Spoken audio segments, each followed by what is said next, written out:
Nga mula ikaw magbukas. Teka, alam mo naman. Ite, balot kay ite, kaila. Ayun daw ka, dyan daw ka siya eh. Diyan ka siya. Yung laruan ng dalawa.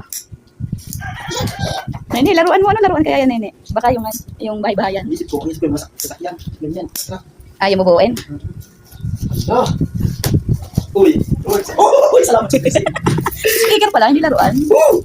Hala, uy! Bayaran mo.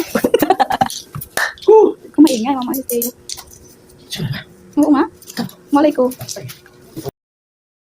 Ayan guys, inalisan natin ang boses kasi baka mag-copyright tayo kung ano yung kinakanta niya. Bahala na kayo. Basta kumakanta yan siya guys. Ayaw niya magpa-video. Tuwang-tuwa siya guys sa binigay sa kanya na speaker kasi may libangan na daw siya. Ito pala yung part 2 ng video natin. Maganda sana guys kung marinig natin yung kanta kaso lang baka ma-restrict tayo.